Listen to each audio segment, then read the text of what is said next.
Hello my dear future doctors and my dear friends, good evening everyone. तो आज हम बात करेंगे किंगडम प्रोटेस्टा की। कल हमने बात की थी किंगडम मोनेरा की, तो आज हम बात करेंगे किंगडम प्रोटेस्टा की। तो चलिए बिना देर किए हुए वीडियो स्टार्ट करते हैं।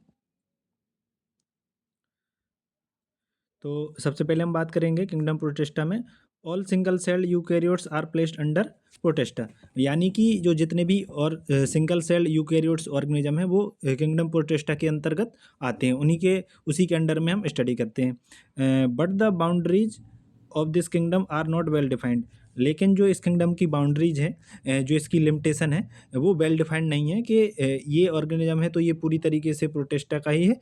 कुछ ऑर्गेनिज्म ऐसे हैं जो प्रोटेस्टा में आते हैं, साथ में वो दूसरे किंगडम में भी आ सकते हैं। ठीक है, जैसे कि what may be a photosynthetic protestant to one biologist may be a plant to another. ठीक है, जैसे कि अगर कोई फोटोसिंथेटिक प्रोटेस्टा है, ठीक है, तो एक बायोलॉजिस्ट उसको प्लांट की कैटेगरी में भी रख सकता है। ठीक है, क्योंकि वो फोटोसिंथेसिस कर रहा है तो प्लांट ही फोटोसिंथेसिस करते हैं।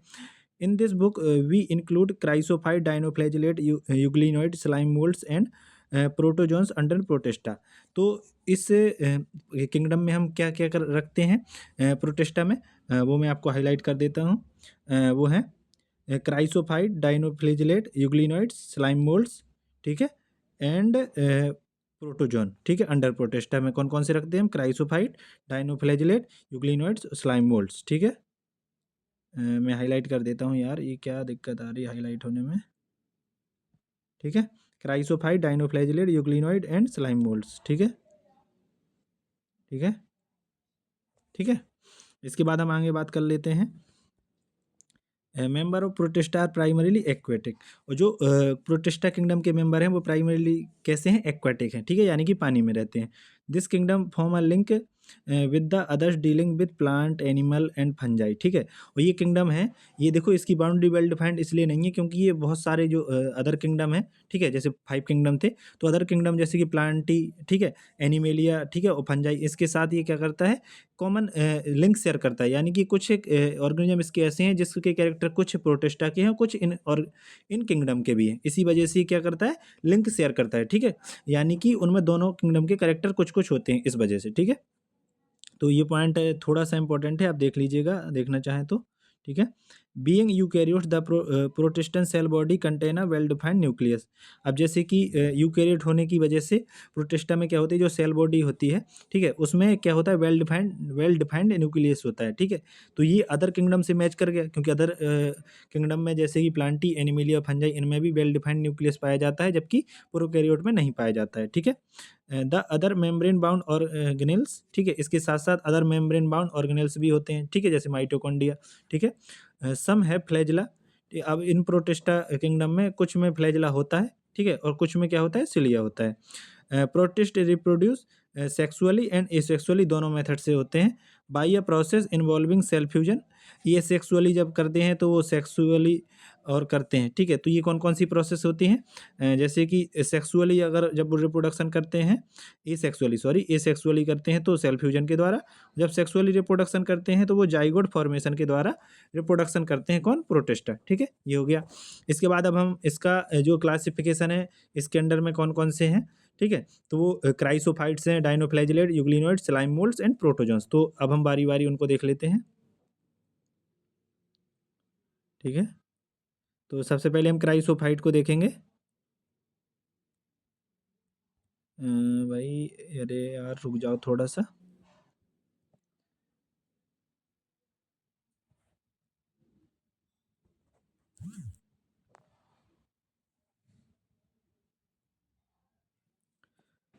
तो अब हम बात करेंगे क्राइसोफाइट्स की। ठीक है, क्राइसोफाइट्स की। ठीक है, तो क्राइसोफाइट्स में हम देखते हैं कौन कौन से ऑर्गेनिज्म को, उनके क्या फीचर हैं। This group include diatoms and golden algae. ठीक है, ये ग्रुप इंक्लूड कौन कौन से ऑर्गेनिज्म को करता है? डायटम्स, ठीक है, diatoms and golden algae. Golden algae को क्या कहते हैं? डेस्मिट्स भी कहते हैं। ठीक है, तो ये इंपॉर्टेंट लाइन है, इसको मैं हाईलाइट कर देता हूँ। ठीक है, डायटम्स एंड गोल्डन एल्गी इस ग्रुप में आते हैं। ठीक है, इसके बाद हम आगे बात करते हैं। दे आर फाउंड, एक minute, they are found in fresh water. ठीक है, ये फ्रेश वाटर में पाए जाते हैं, as well as in marine environment. ठीक है, तो क्राइसोफाइट दोनों जगह पाए जाते हैं, fresh water as well as marine waters में भी। दे आर माइक्रोस्कोपिक, ये माइक्रोस्कोपिक हैं, ठीक है, माइक्रोस्कोप से देख पाएंगे आप। And float passively in water currents plankton, ठीक है, और ये वाटर में फ्लोट करते हैं यानी कि तैरते हैं पैसिवली, मतलब ये कोई भी एनर्जी खर्च नहीं करते, पैसिवली वाटर के जो वेव्स होती हैं उन्हीं के साथ तैरते हैं, ठीक है, इनको क्या कहते हैं, प्लैंकटन, ठीक है। Most of them are photosynthetic, उसमें से मोस्ट ऑफ देम क्या होते हैं, फोटोसिंथेटिक होते हैं, यानी अपना फूड खुद बना लेते हैं। In diatoms the cell wall form two thin overlapping cells, ठीक है, अब ये इंपॉर्टेंट है कि डायटम्स में क्या होते हैं, जो सेल वॉल होते हैं जो सेल वॉल होती है वो टू थिन ओवरलैपिंग सेल बना लेते हैं, ठीक है, ठीक है, टू थिन ओवरलैपिंग सेल्स बना लेते हैं, यानी जैसे कि सोप बॉक्स होता है जिसमें दो सेल होती हैं, एक ऊपर एक नीचे, ठीक है, ऐसे बना लेते हैं डायटम्स, ठीक है।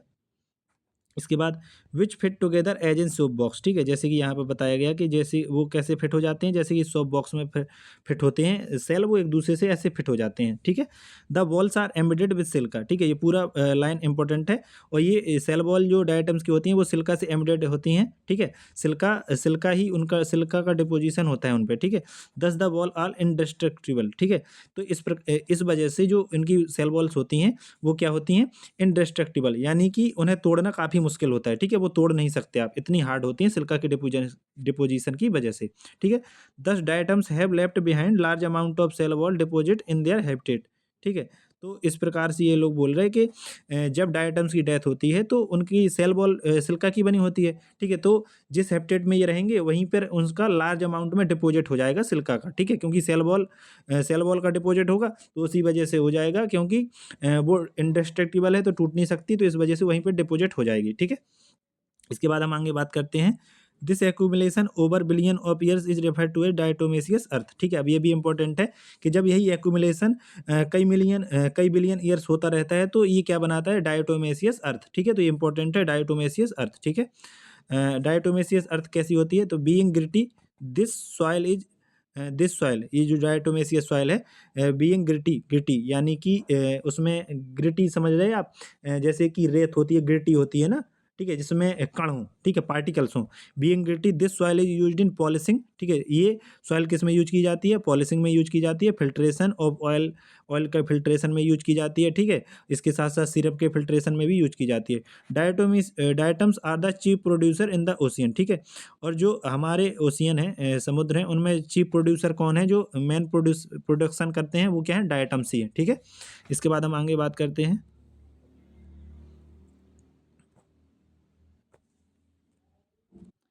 इसके बाद हम बात करते हैं डायनोफ्लैजिलेट की। तो डायनोफ्लैजिलेट में क्या होते हैं, डायनो यानी कि टू फ्लैजिला, ठीक है, टू फ्लैजिला होते हैं। These organism are mostly marine, ये ऑर्गेनिज्म क्या होते हैं, मोस्टली मेराइन होते हैं, ठीक है, एंड फोटोसिंथेटिक, अपना खाना खुद बनाते हैं, ठीक है। They appear yellow, green, brown, blue और red depending on the main pigment present in their walls, ठीक है। जैसे कि ये जो होते हैं कैसे अपीयर करते हैं, कैसे दिखते हैं, तो ये येलो, ग्रीन, ब्राउन, ब्लू और रेड दिखते हैं, ठीक है, depending on the main pigment present in their cells, और ये डिपेंड करता है, इनका कलर किस पे डिपेंड करता है, जो इनकी सेल में प्रेजेंट होते हैं मेन पिगमेंट उस पे।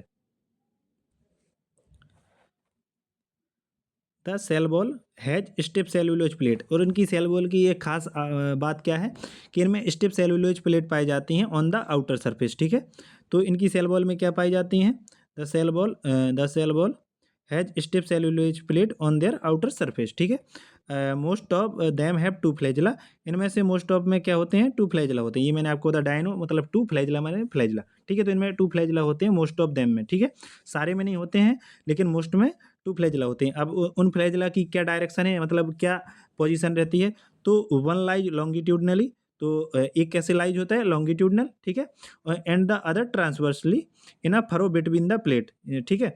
अब जैसे कि एक लॉन्गिट्यूडनल ये लाई कर रहा है, ठीक है, और दूसरा क्या है, ट्रांसवर्स, ठीक है, ट्रांसवर्स वो ऐसे लाई करेगा, ये फरो जो आपको दिख रही है इसमें, ठीक है, ऐसे लाई करेगा, तो ये हो गई उनके फ्लैजिला की पोजीशन, ठीक है। अब आगे बात करते हैं, वेरी ऑफन, एक minute, very often very very often red dinoflagellate, ठीक है, एग्जाम्पल हैं क्या, गोनियोलैक्स एंड, ठीक है, गोनियोलैक्स ही इसमें एग्जाम्पल दिया गया है ओनली यहाँ पे, undergo such rapid multiplication that they make the sea appear red tides, ठीक है, इसमें क्या होता है कि कुछ बहुत कम, ठीक है, जो कुछ बहुत कम रेड डायनोफ्लैजिलेट होते हैं, जैसे कि इन्होंने एग्जांपल दिया है यहाँ पे गोनियोलक्स का, ठीक है, तो उनमें इतना रैपिड मल्टीप्लिकेशन होता है, ठीक है, इतना ज़्यादा मल्टीप्लिकेशन होता है जिससे कि उनकी ज़्यादा जो नंबर है वो बहुत ज़्यादा बढ़ जाते हैं, ठीक है।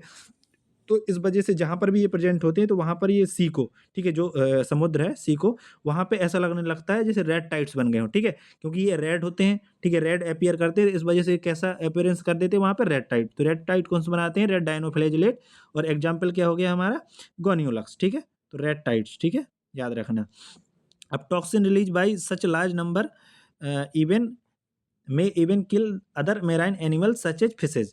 अब ये इतना ज़्यादा टॉक्सिन रिलीज करते हैं जब इतने ज़्यादा नंबर में इनका प्रोडक्शन होता है, रिप्रोडक्शन होता है, कि अदर एनिमल्स जो होते हैं मेराइन एनिमल्स, उनके लिए ये प्रॉब्लम क्रिएट कर देते हैं, जैसे कि हमारी फिशेज हो गई, ठीक है, फिशेज हो गई, ठीक है, फिशेज के लिए ये क्या हो जाते हैं? टॉक्सिक हो जाते हैं, जिससे कि वो फिशेज की डेथ हो जाती है, ठीक है।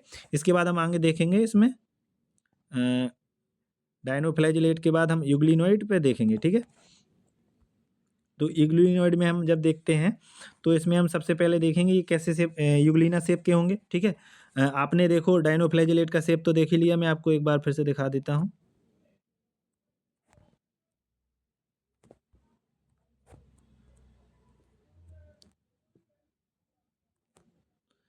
डायनोफ्लैजिलेट यार, भाई यार मोबाइल में बहुत दिक्कत होती है, ठीक है। ये देखो डायनोफ्लैजिलेट ये है। अगर ये डायग्राम देख के आपसे पूछा जाए कि डायनोफ्लैजिलेट कौन है, क्रॉस मैचिंग करो, मैचिंग करो, तो ये डायनोफ्लैजिलेट का है। इसके बाद ये यूग्लिना है, ठीक है, ये यूग्लिना है, ठीक है। इसके बाद नीचे ये स्लाइम मोल्ड है, तो ये बात आपको याद रखनी है, ठीक है। अब मैं आपको यूग्लिना आगे बताता हूँ, फर्दर डिस्क्राइब करता हूँ। तो euglena, euglenoids majority of them are fresh water organism. इसमें से मेजोरिटी क्या होते हैं? फ्रेश वाटर ऑर्गेनिज्म होते हैं, फाउंड इन स्टेगनेंट वाटर, ठीक है। ये कैसे वाटर में पाए जाते हैं? स्टेगनेंट वाटर, यानी कि ठहरा हुआ वाटर, जैसे तालाब का पानी हुआ, ठीक है। इंस्टीड ऑफ सेल वॉल, इनमें सेल वॉल की जगह पे दे have a protein rich layer called pellicle, ठीक है। तो इनमें सेल वॉल की जगह पे क्या पाया जाता है? प्रोटीन रिच लेयर पाई जाती है, जिसको पेलिकल कहते हैं, which makes their body flexible. तो यही पेलिकल की जो लेयर होती है सेल वॉल की जगह पे, तो ये इनकी बॉडी को क्या बनाती है? फ्लेक्सिबल बनाती है, ठीक है। तो ये थोड़ा इंपॉर्टेंट पॉइंट है कि इनमें इंस्टीड ऑफ सेल वॉल क्या पाया जाता है? प्रोटीन रिच लेयर, जिसको क्या कहते हैं? हम पेलिकल कहते हैं, ठीक है, which makes their body flexible, ठीक है। और इसमें अगर और भी कुछ इंपॉर्टेंट अगर बात कहें तो फ्रेश वाटर ऑर्गेनिज्म होते हैं मेजोरिटी ऑफ देम, ठीक है, ऑल नहीं होते, मेजोरिटी ऑफ देम, ठीक है। इसके बाद हम आगे बात करें, डायनोफ्लैजिलेट में भी टू फ्लैजिला थे, इसमें भी टू फ्लैजिला है, दे हैव टू फ्लैजिला, ठीक है, a short and a long one. तो एक फ्लैजिला इनमें देखो शॉर्ट हो गया, ये वाला शॉर्ट हो गया, ठीक है, ये वाला शॉर्ट हो गया, ये वाला कैसा हो गया? लॉन्ग हो गया, ठीक है, ये वाला लॉन्ग हो गया, ये वाला शॉर्ट हो गया, ठीक है। Though they are photosynthetic in presence of sunlight. यद्यपि ये सनलाइट की प्रेजेंस में क्या होते हैं? फोटोसिंथेटिक, यानी अपना फूड खुद बना लेते हैं फोटोसिंथेसिस की प्रोसेस के द्वारा। When deprived of sunlight they behave like heterotrophs. लेकिन जब सनलाइट नहीं होती है तो ये कैसा बिहेव करते हैं? ये हेट्रोट्रॉप की तरह बिहेव करते हैं, by predating on other smaller organism. क्योंकि ये अदर स्मॉलर ऑर्गेनिज्म होते हैं, उनका शिकार कर लेते हैं, तो ये क्या कैसे बिहेव करेंगे? हेट्रोट्रॉप्स। तो इनका ये यूनिक फीचर हो गया कि ये फोटोसिंथेटिक भी होते हैं, ठीक है, और हेट्रोट्रॉप्स भी होते हैं, ठीक है, जब लाइट नहीं होती है, ठीक है, ठीक है। इसके बाद हम आगे बात करते हैं इसमें, interestingly the pigment of euglenoid are identical to those present in higher plant, ठीक है। इसमें एक खास चीज़ ये है जो बहुत ज़्यादा इंटरेस्टिंग है कि इनमें जो पिगमेंट पाए जाते हैं ग्लिनोइड में, वो सेम होते हैं, कैसे? जैसे कि हायर प्लांट में प्रेजेंट होते हैं, जैसे कि क्लोरोफिल ए होता है तभी तो फूड बना पाते हैं, ठीक है। तो उनमें हायर प्लांट में जो पिगमेंट होते हैं वही इनमें भी प्रेजेंट होते हैं, ठीक है। तो इसका एग्जाम्पल क्या है? यूग्लिनोइड का यूग्लिना, ठीक है, यूग्लिनोइड का एग्जाम्पल है यूग्लिना, ठीक है। तो ये आपको इम्पोर्टेंट है, याद रखना है, ठीक है। और इनमें पिगमेंट कैसे होते हैं? Identical to those present in higher plant, ठीक है, वो इनका एक इंपॉर्टेंट पॉइंट हो गया, ठीक है। अब हम आगे बात कर लेते हैं स्लाइम मोल्ड्स की। स्लाइम मोल्ड्स का आपने ये देखो डायग्राम आपको दिख ही गया, ठीक है। अब इसमें आगे मैं आपको बता देता हूँ स्लाइम मोल्ड्स, ठीक है। तो स्लाइम मोल्ड्स को अब हम डिस्क्राइब करते हैं। तो स्लाइम मोल्ड्स में हम सबसे पहले देखेंगे slime moulds are saprophytic protist, ठीक है। तो भाई ये फोटोसिंथेटिक नहीं है, ये दूसरों पे ही डिपेंड रहते हैं, ठीक है, सेप्रोफिटिक हैं, ठीक है। सेप्रोफिटिक यानी कि मृतजीवी, ठीक है, जो डेड ऑर्गेनिक मैटर है या जो ऑर्गेनिज्म मर चुके होते हैं उन पे ये डिपेंड करते हैं, उन्हीं से अपना फूड लेते हैं, ठीक है, saprophytic. The body moves along decaying twigs, ठीक है। अब इनकी जो बॉडी होती है वो कैसे किसके अलोंग मूव करती है, डिकेइंग ट्विग्स, जैसे कि कोई पत्ती हैं डिके कर रही हैं, ठीक है, ट्विग्स यानी कि जो उनकी टहनी हुई, ठीक है, decaying twigs, leaves engulfing organic material, ठीक है। तो ये किन पे डिपेंड करती है इनकी body, body moves along decaying twigs, ठीक है, डिकेइंग ट्विग्स से लीव्स यानी कि पत्ती, ठीक है, उनको एंगल्फ करती है, ठीक है, क्योंकि उनमें ऑर्गेनिक मटेरियल होता है तो उन्हीं से अपने ये एनर्जी प्राप्त करती हैं, ठीक है, उनसे अपना फूड प्राप्त करती हैं। डिकेइंग ट्विग्स, ट्विग्स का अगर कुछ हिंदी में ट्रांसलेशन देखना हो तो यार देख लेना, मुझे भूल गया है वैसे, ठीक है, मतलब भूल गया क्या, याद नहीं आ रहा यार, ठीक है, मुझे लगता है लीव्स पत्ती हुई, ये उनकी ट्विग्स यानी कि टहनी, ठीक है। Under under suitable condition, under suitable condition they form an aggregation called plasmodium, ठीक है। अब इसमें विच में grow and spread over several feet, ठीक है। अब ये एक इंपॉर्टेंट पॉइंट होता है कि किस कंडीशन में प्लाज्मोडियम बनता है। प्लाज्मोडियम किस कंडीशन में बनेगा, under suitable condition, under suitable condition ये क्या बनाएंगे, प्लाज्मोडियम बनाएंगे, कैसे, फॉर्म एन एग्रीगेशन, मतलब ये एग्रीगेट हो जाएंगे, इकट्ठे हो जाएंगे तो क्या बुला देंगे, प्लाज्मोडियम। ये कितना ग्रो कर सकता है, स्प्रेड ओवर सेवरल फीट, ठीक है, मतलब कुछ फीट लंबा भी हो सकता है, मतलब काफ़ी बड़ा बन जाता है, ठीक है, फीट समझ रहे हो, एक से ज़्यादा फीट, सेवरल फीट लिखा है मतलब कई फीट बन सकता है, ठीक है। कब बनता है, अंडर सुटेबल कंडीशन क्या बनता है, प्लाज्मोडियम, ठीक है। अब हम बात करें अनफेवरेबल कंडीशन में क्या बनता है, तो देखो अनफेवरेबल कंडीशन में क्या बनता है मैं आपको अभी बताता हूँ। ड्यूरिंग अनफेवरेबल कंडीशन, ठीक है, the Plasmodium differentiate and form fruiting bodies. तो अनफेवरेबल कंडीशन में स्लाइम मोल्ड क्या बनाते हैं, वो बनाते हैं फ्रूटिंग बॉडीज, ठीक है, क्योंकि प्लाज्मोडियम जो पहले बना था वो डिफरेंशिएट होकर क्या बना लेगा, fruiting bodies, bearing spores eight there tips. और फ्रूटिंग बॉडीज में स्पोर्स कहाँ होता है, उनकी टिप पर होता है, ठीक है, यानी टिप मतलब जो जैसे कि कोई पेन है तो उसकी टिप होती है जहाँ से उसका लिखते हैं, ठीक है, मतलब जो उसका हाईएस्ट पॉइंट होता है वही टिप है, ठीक है। तो स्पोर कहाँ बनते हैं, टिप पे बनते हैं, फ्रूटिंग बॉडीज की टिप पे, ठीक है। अब इनकी खासियत और है कि इन स्पोर में क्या होता है, दे स्पोर पजेस ट्रू बॉल्स, ठीक है, देखो इनमें क्या होती है, स्पोर में ट्रू बॉल्स होती हैं, ठीक है, ट्रू बॉल्स पाई जाती हैं स्पोर्स में, ठीक है। दे आर एक्सट्रीमली रेजिस्टेंट, इनके स्पोर एक्सट्रीमली रेजिस्टेंट भी होते हैं, and survive for many years, ठीक है, क्योंकि एक्सट्रीमली रेजिस्टेंट है इस वजह से कई साल तक सर्वाइव कर जाएंगे, इवन अंडर एडवर्स कंडीशन, यहाँ तक कि अगर कंडीशन बाहर की खराब भी है तो उसमें भी ये सर्वाइव कर जाएंगे, ठीक है। The spores are dispersed by air current, ठीक है, अगर पूछा जाए कि इनके स्पोर्स, स्लाइम मोल्ड के स्पोर्स का डिस्पर्जन कैसे होता है, ये एक जगह से दूसरी जगह पर कैसे फैलते हैं, तो बाई एयर करेंट, ठीक है, इसको मैं हाईलाइट कर रहा हूँ, ठीक है, ये इंपॉर्टेंट है, याद रखना, ठीक है। और फ्रूटिंग बॉडीज वाला ये लाइन भी इंपॉर्टेंट है, ठीक है, ये भी मैं हाईलाइट कर रहा हूँ, ठीक है। वैसे हाईलाइट तो पहले कर दिया था, स्टार मार्क लगा दिया है बस, ठीक है। इसके बाद हम बात करते हैं इसमें प्रोटोजोन की। तो प्रोटोजोन की हम बात करें, एक मिनट, थोड़ा सा यार दिक्कत होती है। हाँ, प्रोटोजोन की हम बात करें तो ये देखते हैं, ठीक है, प्रोटोजोन, ठीक है, प्रोटोजोन की हम बात कर लें तो प्रोटोजोन में हम बात करें तो सबसे पहले हम देखेंगे कि ऑल प्रोटोजोन्स आर हेट्रोटॉप्स, तो सारे प्रोटोजोन्स कैसे हैं, हेट्रोटॉप्स हैं, ठीक है, एंड लिव एज प्रीडेटर, और ये कैसे रहते हैं, प्रीडेटर, परभक्षक, परभक्षी यानी दूसरों का भक्षण करके खुद की एनर्जी प्राप्त करना या खुद के फूड को प्राप्त करना, और पैरासाइट, ठीक है, पैरासाइट परजीवी दूसरों पर रहते हैं, परभक्षक मान लो शिकार करके खाते हैं, ठीक है, ऐसे, ठीक है। तो ऑल प्रोटोजन्स कैसे हो गए, हेट्रोटॉप्स, जैसे कि कैसे कि प्रेडेटर के फॉर्म में और पैरासाइट के फॉर्म में। They are believe to be primitive relative of animal, ठीक है, और इनको क्या माना जाता है कि ये प्रिमिटिव रिलेटिव है, मतलब पुराने संबंधी हैं किसके, एनिमल के, ठीक है, मतलब इनका काफ़ी पुराना रिलेशन किससे, एनिमल से, ठीक है। There are 4 major group of protozoan, ठीक है, और यहाँ पर 4 मेजर ग्रुप किसके हैं, प्रोटोजोन्स के, ठीक है। अब प्रोटोजोन के 4 मेजर ग्रुप हैं तो उनके बारे में हम स्टडी कर लेते हैं, ठीक है। तो उनके बारे में स्टडी करेंगे तो सबसे पहले है अमीबॉइड प्रोटोजोन्स, ठीक है, तो ऐसे प्रोटोजोन्स जो अमीबॉइड फॉर्म में रहते हैं, ठीक है। These organism live in fresh water, ठीक है, ये ऑर्गेनिज्म किस में रहते हैं, अमीबॉइड प्रोटोजन फ्रेश वाटर में रहते हैं, सी वाटर में भी रहते हैं, मॉइस्ट सॉइल में भी रहते हैं, ठीक है। दे मूव एंड कैप्चर, अब आगे हम बात करते हैं इसमें, दे मूव एंड कैप्चर, एक मिनट भाई यार इसमें काफ़ी प्रॉब्लम आ रही है, ठीक है, एक मिनट भाई, इसमें यार पता है बहुत दिक्कत होती है मोबाइल में बनाने में, लेकिन कोई नहीं, बना दूंगा मैं इसी में ही, उसके बाद आगे देखते हैं क्या करते हैं। ठीक है, यहाँ पर थे हम अमीबॉइड प्रोटोजोन्स जो कि पाए जाते हैं फ्रेश वाटर में, सी वाटर में, मॉइस्ट सॉइल में। ठीक है, ठीक है।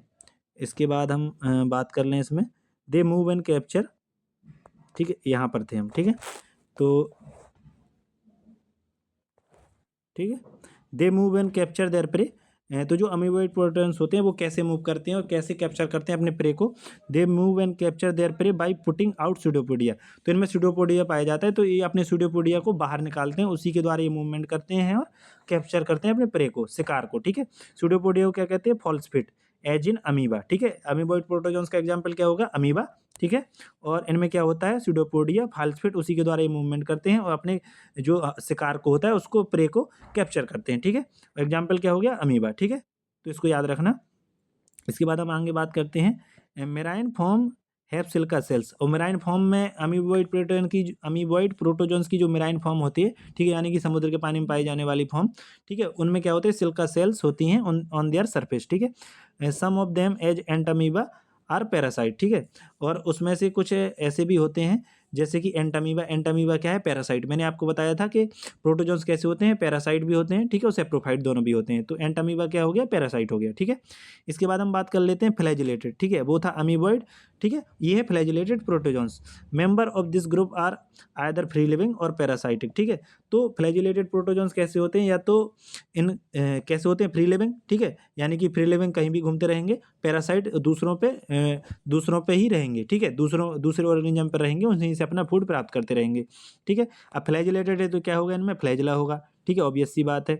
The parasitic form cause disease such as sleeping sickness. ठीक है, एग्जाम्पल ट्रिपेनोसोमा। ठीक है, अब ये इंपॉर्टेंट पॉइंट है कि इसमें पूछ लिया जाएगा, इसमें ये पूछ लिया जाएगा कि पैरासाइट फॉर्म है फ्लैजिलेट प्रोटोजोन्स का, तो उसका क्या एग्जाम्पल है जो क्या करता है? Sleeping sickness. ठीक है, तो स्लीपिंग सिकनेस कौन करता है? ट्रेपेनोसोमा पैरासाइट है। किस ग्रुप में आएगा या किस क्लास में आएगा? जैसे कि फ्लैजिलेटेड प्रोटोजोन्स, वो भी प्रोटोजोन्स में। ठीक है, प्रोटोजोन्स के अंडर फ्लैजिलेटेड प्रोटोजोन्स। ठीक है, तो ये इंपॉर्टेंट है, याद रखना। इसके बाद हम बात करते हैं सिलिएटेड प्रोटोजोन्स की। ठीक है, तो सिलिएटेड प्रोटोजोन्स के बारे में हम बात कर लें तो इसमें सिलिया पाया जाएगा, क्योंकि इनके नाम में ही सिलिएटेड है, तो सिलिया पाया जाएगा मूवमेंट के लिए। तो ये कैसे होते हैं? दे आर एक्वाटिक, यानी कि पानी में रहते हैं, तभी तो सिलिया काम करेंगे। Actively moving organism because of the presence of thousand of cilia. ठीक है, एक्वाटिक होते हैं, एक्टिवली मूविंग करते हैं। ठीक है, यानी कि उसमें एनर्जी खर्च होती है। एक्टिवली मूविंग ऑर्गेनिज्म है because of presence of thousand of cilia, क्योंकि उनमें हजारों की संख्या में सिलिया पाए जाते हैं, उनसे ये मूवमेंट करते हैं। ठीक है, तो उसके लिए एनर्जी चाहिए होती है, इस वजह से एक्टिवली मूविंग है। They have a cavity gullet that open to the outside of the cell surface. ठीक है, और इनमें एक कैविटी पाई जाती है सिलेटेड प्रोटोजोन्स में, जिसको गुलेट बोलते हैं, तो वो आउटसाइड ओपन होती है, सेल सरफेस के बाहर की तरफ ओपन होती है। ठीक है, the coordinated movement of row of cilia cause the water laden with food to be steered into the gullet. ठीक है, अब इसमें क्या होता है? एक खासियत क्या है इसकी? जो कोऑर्डिनेट मूवमेंट होता है, ठीक है, जो सिलिया की रो है, पूरी एक कतार हो गई, तो उनका जो कोऑर्डिनेटेड मूवमेंट होगा होगा तो ऐसे होता है कि जो कैविटी होती है इनकी गुलेट, तो बाहर से पानी अंदर की तरफ खिंचा हुआ चला आता है जब सिलिया मूवमेंट करते हैं अंदर की तरफ की। ठीक है, तो बाहर का पानी अंदर की तरफ खिंचा हुआ चला आता है, तो वो सारा पानी कहाँ पे आ जाता है? गुलेट में आ जाता है। ठीक है, ठीक है, तो उसमें उसके साथ-साथ कुछ जो छोटे ऑर्गेनिज़्म होंगे वो भी आ जाते हैं, तो वो इनका फूड बन जाते हैं। ठीक है, तो ये इंपॉर्टेंट पॉइंट है कि ये अपना फूड कैसे प्राप्त करते हैं? तो coordinated movement of row of cilia, जिससे कि वाटर कहाँ पे आ जाता है? गुलेट कैविटी में। ठीक है, एग्जाम्पल क्या हो गया इसका? सिलिएटेड का पैरामीशियम। ठीक है, तो इनके एग्जाम्पल खास हैं, याद रखना। ठीक है, अमीबॉइड प्रोटोजोन्स का क्या हो गया था? अमीबा। ठीक है, और फ्लैजिलेटेड का क्या हो गया था? ट्रिपैनोसोमा, जो स्लीपिंग सिकनेस कॉज करता है। ठीक है, और सिलिएटेड का क्या हो गया? पैरामीशियम। ठीक है, इसके बाद हम आगे बात कर लेते हैं स्पोरोजोन्स। ठीक है, तो स्पोरोजोन में हम बात करें उससे पहले थोड़ा मैं इसको यार ऊपर कर लेता हूँ ना। ठीक है, स्पोरोजोन्स। ठीक है, तो स्पोरोजोन की हम बात करें तो स्पोरोजोन में हम सबसे पहले बात करेंगे तो स्पोरोजोन्स। ठीक है, स्पोरोजोन्स। ठीक है, तो स्पोरोजोन की भी कुछ खासियत होगी, तो उसमें हम बात करते हैं, दिस इंक्लूड डाइवर्स ऑर्गेनिज्म। ठीक है, ये बहुत सारे ऑर्गेनिज्म को इंक्लूड करते हैं। ठीक है, क्योंकि प्रोटोजोआ के 4 क्लासिफिकेशन हो गए। ठीक है, अमीबॉइड, फ्लैजिलेटेड, सिलिएटेड, अब आया लास्ट स्पोरोजोन, तो जो बचे हुए सारे होंगे वो इसी में आ जाएंगे। ठीक है, this include diverse organism that have an infectious spore like stage in their life cycle. ठीक है, अब देखो इनमें क्या खासियत है कि इनकी इन्फेक्शियस स्पोर लाइक स्टेज होती है इनकी लाइफ साइकिल में, कहीं ना कहीं आपको एक इन्फेक्शियस स्पोर लाइक स्टेज मिलेगी, इसी वजह से इनको क्या बोला जाता है, स्पोरोजोन्स। ठीक है, अब the most notorious is plasmodium. ठीक है, malarial parasite which cause malaria are disease which has staggering effect on human population. ठीक है, तो इनकी क्या खासियत हो गई, इनकी खासियत ये हो गई कि इनमें क्या है, मोस्ट नोटेरियस कौन सा है, प्लाज्मोडियम। ठीक है, तो ये आपको याद रखना है। ठीक है, कि मोस्ट नोटेरियस स्पोरोजोन क्या है, तो वो है प्लाज्मोडियम। क्या करता है, मलेरिया करता है। ठीक है, मलेरिया कॉज करता है, मलेरिया का पैरासाइट है। ठीक है, आर डिजीज विच है staggering effect on human population, यानी कि ह्यूमन की पॉपुलेशन को कम कर सकता है, इतना फैटल भी हो जाता है मलेरिया कभी कभी। ठीक है, प्लाज्मोडियम फैल्सीपेरम का सबसे ज़्यादा फैटल होता है। ठीक है, उससे बहुत डेथ भी हो जाती है। ठीक है, इसी वजह से स्टैगरिंग इफेक्ट यानी कि कम करने वाला। ठीक है, इसके बाद हम बात करते हैं, किंगडम प्रोटेस्टा खत्म हो गया। ठीक है, आपको सारी चीज़ें बता दी। ठीक है, सारी चीज़ों में क्या क्या हो गया मैं आपको एक बार दिखा देता हूँ। ठीक है, ये हो गया। इसको 4 भागों में बाँटा गया था ना। ठीक है, 4 या 5 में। ठीक है, जैसे कि एक क्राइसोफाइट था पहला। ठीक है, किंगडम प्रोटेस्टा में पहला था क्राइसोफाइट, जिसमें डायटम्स थे और और गोल्डन एल्गी था। इसके बाद डायनोफ्लैजिलेट था।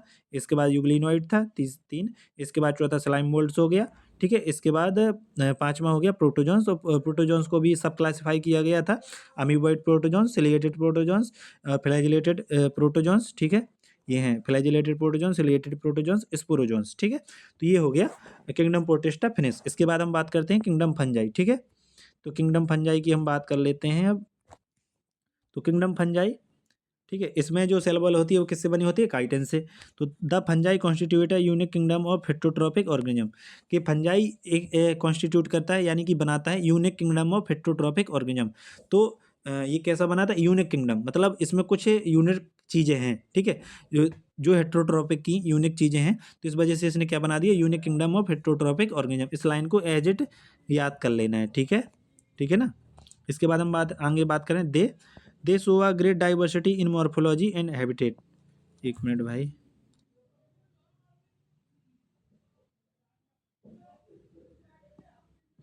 You must have seen fungi on moist bread and rotten fruits.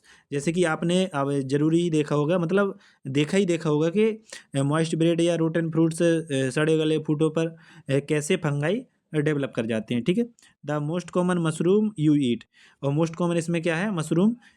Mushroom एक फंजाई ही है। ठीक है, जो आप खाते हैं। And toad stool are also fungi, toad stool भी फंजाई है। ठीक है, white spot seen on mustard leave, आपने सरसों की पत्ती पे भी वाइट स्पॉट देखे होंगे, तो वो किसकी वजह से होते हैं, are due to parasitic fungus. वो कौन से फंगस के द्वारा होते हैं white spot on mustard leave, वो एक पैरासिटिक फंगस के ही द्वारा होते हैं। ठीक है, इसके बाद हम आगे बात करते हैं सम यूनिसेलुलर एल्गी। अब देखो इन्होंने यहाँ पे यूनिसेलुलर एल्गी बोल दिया है, तो आपको जिम्मेदारी है कि आपको उसका एग्जाम्पल याद करना होगा, क्या है, ईस्ट है। तो यूनिसेलुलर एल्गी कौन सा हो गया, ईस्ट हो गया, ये आपको याद रखना है।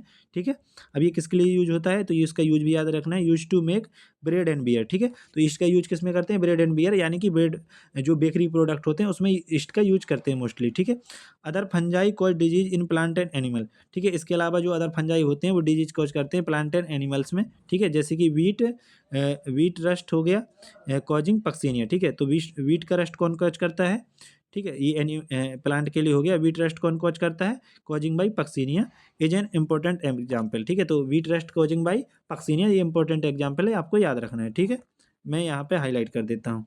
ठीक है, इसके बाद है आगे, some are the source of antibiotics, इसमें कुछ एंटीबायोटिक के भी सोर्स होते हैं, जैसे कि पेनिसिलियम। ठीक है, ये fungi are cosmopolitan and occur in air water soil and on animal and plant. ठीक है, फंजाई और कॉस्मोपॉलिटन है, यानी कि हर जगह पाए जाते हैं, जैसे कि एयर वाटर सॉइल। ठीक है, एनिमल्स के अंदर, प्लांट एनिमल्स के ऊपर और प्लांट्स के ऊपर, ये हर जगह पाए जाते हैं। ठीक है, लेकिन इसमें एग्जाम्पल में क्या इंपॉर्टेंट चीज़ है, मैंने आपको बताया कि पेनिसिलियम। ठीक है, तो कुछ सोर्स है फंजाई किसके, एंटीबायोटिक्स के, वो एग्जाम्पल क्या हो गया, पेनिसिलियम। ठीक है, और कॉस्मोपॉलिटन वाली भी बात याद रखना। ठीक है, इसके बाद हम आगे बात कर लेते हैं, they prefer to grow in warm and humid places. ठीक है, तो ये कहाँ पे ग्रो करते हैं, जो थोड़ा वार्म वार्म मतलब थोड़ा गर्माहट भी हो। ठीक है, जैसे कि बरसात के दिन बहुत होते हैं, तब फंगाई बहुत ज़्यादा ग्रो करती है, जब गर्मियों में बरसात होती है तो। ठीक है, तो वार्म और ह्यूमिड, ठीक है, नमी भी हो और वार्म भी हो थोड़ा, मतलब थोड़ी गर्माहट भी हो, थोड़ी नमी भी हो। तो ऐसे टाइम में जब कहते हैं ना उमस की टाइम होती है कि भाई बारिश हुई, गर्मियों में उमस है बहुत ज़्यादा, तो उस टाइम इनको ग्रो होने के ज़्यादा से ज़्यादा चांसेज होते हैं, ठीक है। तो वार्म एंड ह्यूमिड एनवायरनमेंट इनके लिए बेस्ट है ग्रो करने के लिए, ठीक है। इसके बाद हम आगे बात करते हैं, have you ever wondered why we keep food in refrigerator? क्या आपको इससे आश्चर्य होता है कि हम फूड को रेफ्रिजरेटर में क्यों रखते हैं? यदि यस, यदि आपका जवाब हाँ है, ठीक है, तो ये क्या करता है, it is to prevent food from going bad due to bacterial और फंगल इन्फेक्शन। तो फ्रिज में फूड रखने से क्या होता है कि ये प्रिवेंट करता है फूड को ख़राब होने से, ठीक है, ड्यू टू बैक्टीरियल और फंगल इन्फेक्शन के द्वारा, ठीक है। इसके बाद हम आगे बात कर लेते हैं with the exception of east, ठीक है। ये कह रहे ईस्ट क्या है, एक्सेप्शन है, ठीक है। मैंने बताया था ईस्ट कैसा है, यूनिसेलुलर है। और फंगाई कैसे होते हैं, फंगाई होते हैं फंगाई वैसे तो मल्टी सेलुलर का है, ठीक है, लेकिन यहाँ पे एक्सेप्शन क्या आ गया, ईस्ट आ गया, ठीक है। विच आर यूनिसेलुलर फंगाई, ठीक है। और इसके साथ साथ क्या ऐसा होता है, फ्लामेंटस भी होता है। तो ये एक्सेप्शन है, वैसे फंगाई मल्टी सेलुलर ही होते हैं, लेकिन ये यूनिसेलुलर है, ये एक्सेप्शन है, ये आपको याद रखना होगा। जहाँ भी अगर एक्सेप्शन है तो वो बहुत ज़्यादा इंपॉर्टेंट हो जाता है, ठीक है।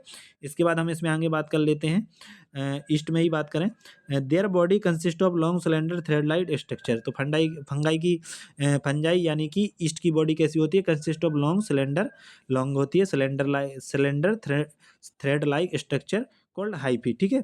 तो इसकी बॉडी में क्या होता है, ये long cylinder thread like structure होता है, जैसे को कहते हैं हाइफी, ठीक है। Hyphae, the network of hyphae is known as mycelium. और जब हाइफी का एक नेटवर्क बन जाता है, यानी कि जाल जाल रूप संरचना बन जाती है, जाल होता है जैसे, ठीक है, तो उसको क्या बोलते हैं, जैसे मकड़ी का जाल होता है तो उसको बोलते हैं माइसीलियम, ठीक है। Some hyphae are continuous tubes filled with multinucleated cytoplasm, these are called coenocytic hyphae, ठीक है। अब ऐसे हाइफी, ठीक है, ऐसे हाइफी जिनमें क्या किससे फिल्ड होते हैं, वो कंटिन्यूअस होते हैं, ठीक है, सेप्टेड नहीं होते, कंटिन्यूअस होते हैं, वो फिल्ड होते हैं मल्टीन्यूक्लिएटेड साइटोप्लाज्म से, उनको कहते हैं सिनोसिटिक हाइफी, ठीक है। ये इंपॉर्टेंट है, याद रखना आप, ठीक है। इसके बाद हम आगे बात कर लेते हैं अदर हैव। देखो ये भी इंपॉर्टेंट है, अदर हैव सेप्टेट और cross wall in their hyphae, ठीक है। अब देखो उनके हाइफी कैसे थे, कंटिन्यूअस थे, ठीक है, उनको सेप्टेट नहीं थे, लेकिन ये हाइफी कैसे हैं, सेप्टेट हैं, ठीक है, और या फिर उनमें क्रॉस वॉल पाई जाती है उनके हाइफी में, ठीक है, ठीक है। इसके अलावा हम आगे बात करें, the cell wall of fungi, एक minute, the cell wall of fungi are composed of chitin, तो ये मैं आपको पहले ही बता चुका हूँ, एंड पॉलीसेकेराइड, ठीक है। तो ये भी एक इंपॉर्टेंट पॉइंट है कि सेल वॉल ऑफ फंजाई किससे बनी होती है, काइटिन से और पॉलीसेकेराइड से, ठीक है। इसके बाद हम आगे बात करें तो मोस्ट फंजाई आर हेट्रोट्रॉपिक। तो इसमें से मोस्ट फंजाई कैसे होते हैं, हेट्रोट्रॉपिक होते हैं, ठीक है। क्योंकि आप पता है कि इसमें मोस्टली ऑर्गेनिज्म कैसे हैं, हेट्रोट्रॉपिक ही तो है, ठीक है। तो most of the fungi are heterotrophic, absorb soluble organic matter from dead substance and hence are called saprophyte, ठीक है। तो इसमें मोस्ट फंजाई हेट्रोट्रॉपिक हैं, वो एब्जॉर्ब करते हैं सोल्यूबल कैसा है, याद रखना, सोल्यूबल, इनसोल्यूबल भी यहाँ पे लिख सकते हैं, तो कैसा है, soluble organic matter from dead substrate, ठीक है, जो डेड सबस्ट्रेट हैं जो डिके हो रहे हैं, ठीक है, तो ये उनसे अपना सोल्यूबल ऑर्गेनिक मैटर एब्जॉर्ब कर लेते हैं, तो इनको क्या कहते हैं, सेप्रोफाइट, ठीक है। तो याद रखना सेप्रोफाइट, जब डेड ऑर्गेनिक मैटर पे ये अपना और फूड प्राप्त करें, ठीक है। इसके बाद हम आगे बात करते हैं, those that depend on living plant and animals are called parasite. अब ऐसे फंजाई जो डिपेंड करते हैं लिविंग प्लांट पे, ठीक है, अब वहाँ पे डेड था तो सेप्रोफाइट, जब लिविंग पे डिपेंड रहे, लिविंग प्लांट और एनिमल पे, तो उनको कहेंगे पैरासाइट, दूसरे परजीवी, दूसरे जीवों पर आश्रित रहने वाले, उनसे फूड अपना प्राप्त करते हैं जो, ठीक है, तो पैरासाइट हो गए।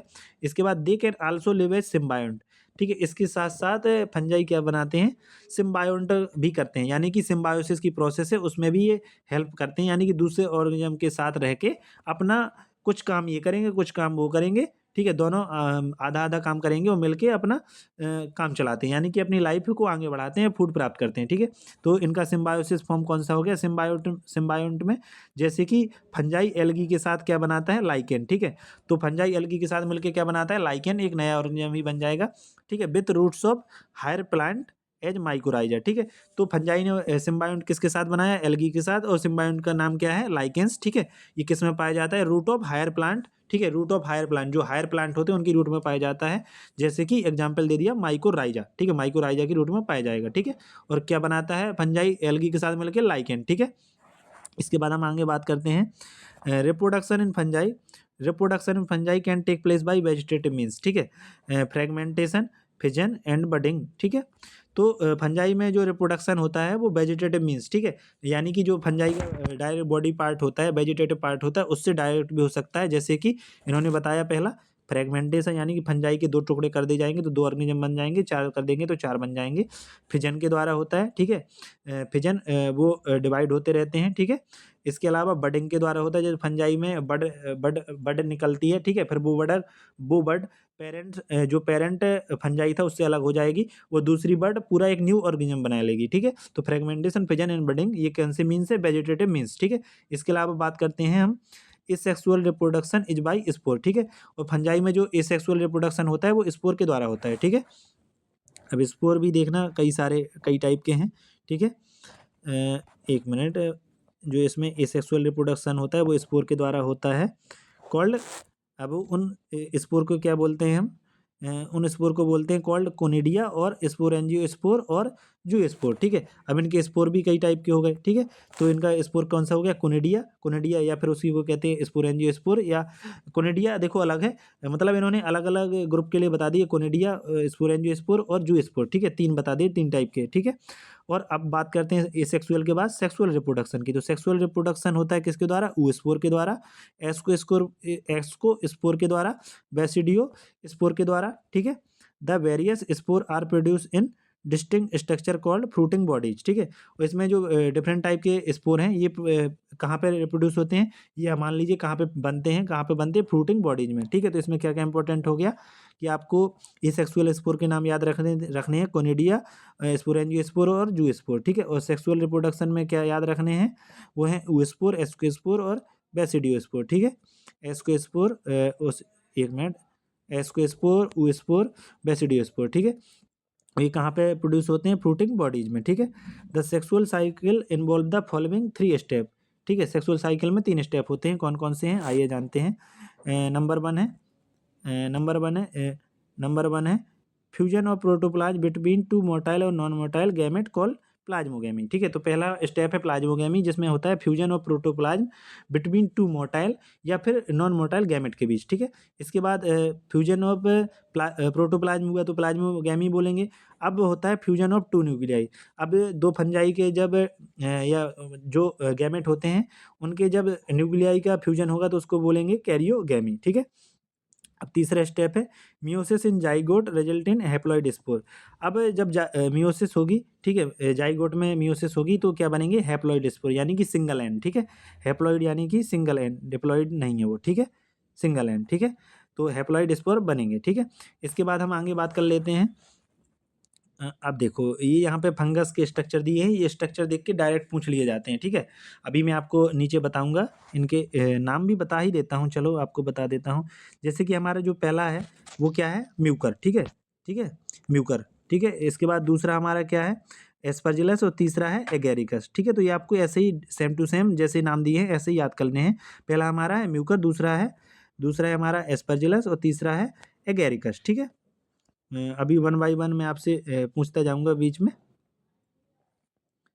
अरे भाई, हाँ, चलो ठीक है, ठीक है। अब इसमें हम बात करें, when a fungus reproduce sexually, two haploid hyphae of compatible mating types come together and fuse, ठीक है। ये कह रहे हैं जब फंजाई रिप्रोड्यूस करते हैं सेक्सुअल रिप्रोडक्शन के द्वारा तो उसमें 2 हैप्लॉइड यानी कि सिंगल एन, ठीक है, 2 हैप्लॉइड हाइपी जो कंपैटिबल हैं मैटिंग के लिए, एक दूसरे से मैटिंग के लिए, वो साथ में आते हैं और फ्यूज हो जाते हैं, ठीक है, ठीक है। In some fungi the fusion of 2 haploid cell immediately result in diploid cell. ये कह रहे हैं कुछ फंजाई में जो फ्यूजन होता है हैप्लॉइड सेल का वो तुरंत ही क्या बना देता है? डिप्लॉइड सेल्स, ठीक है। However in other fungi ascomycetes and basidiomycetes, ठीक है। तो जैसे फंजाई का ये ग्रुप ही है, तो एस्कोमाइसिटीज और बेसिडोमाइसिटीज में क्या कह रहे हैं कि इनमें क्या होता है? An intervening dikaryotic stage n+n that is 2 nuclei पर सेल अकर, ठीक है। तो इनमें एक डाइकैरियोटिक या डाइकैरियोन स्टेज पाई जाती है जिसमें n+n 2 न्यूक्लियाई पर सेल पाए जाते हैं, ठीक है। तो ये इंपॉर्टेंट हो गया, कौन सा? कि एस्कोमाइसिटीज और बेसिडोमाइसिटीज में एक इंटरवीनिंग डाइकैरियोटिक स्टेज होती है, ठीक है, जिसमें कि n+n दैट इज 2 न्यूक्लियाई पर सेल पाए जाते हैं, ठीक है। तो इसको क्या कहते हैं, इस कंडीशन को डाइकैरियोन, और स्टेज क्या हो गई, dikaryotic stage, and the phase is called dikaryophase of fungus, ठीक है। तो कौन सी फेज हो गई फंगस की, ये देखो अलग फेज हो गई डाइकैरियो फेज, इसमें n+n पाया जाएगा, 2n नहीं होगा, n+n होगा, 2 न्यूक्लियाई पर सेल, अभी वो फ्यूज नहीं हुए, ठीक है। इसके बाद हम आगे बात करते हैं, later the parental nuclei fuse and the cells become diploid. अब देखो डाइकैरियो फेज के बाद पेरेंटल न्यूक्लियाई जो दो n+n थे, अब वो फ्यूज होंगे और डिप्लॉइड बना लेंगे, यानी कि 2n बना लेंगे, ठीक है। अब बनाएंगे वो 2n, ठीक है। इसके बाद हम बात करते हैं, the fungi form fruiting bodies in which reduction division अकर। अब ये कह रहे फंजाई अब क्या बनाते हैं, फ्रूटिंग बॉडीज इन जिसमें क्या होता है, रिडक्शन डिवीजन होता है, यानी कि मियोसिस होती है। मियोसिस होगी तो क्या बनेंगे, हैप्लॉइड स्पोर बनेंगे, leading to formation of haploid spore. जो मैंने बताया था वही है कि जब फ्रूटिंग बॉडीज में रिडक्शन डिवीजन होता है, यानी कि मियोसिस होती है, ठीक है, तो उसमें क्या बनेंगे, हैप्लॉइड स्पोर। फ्रूटिंग बॉडीज में क्या होगा, मियोसिस डिवीजन, ठीक है, reduction division leading to formation of haploid spore, ठीक है।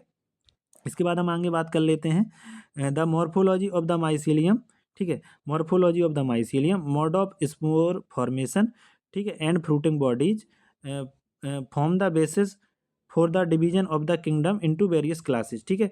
अब देखो क्या क्या चीज़ें हैं, देखो वेरियस क्लासेज बनती हैं किसकी, फंजाई की, फंजाई किंगडम है जो, उसकी वेरियस क्लासेज बनती हैं किसके बेस पे, मॉर्फोलॉजी ऑफ द माइसीलियम, ठीक है।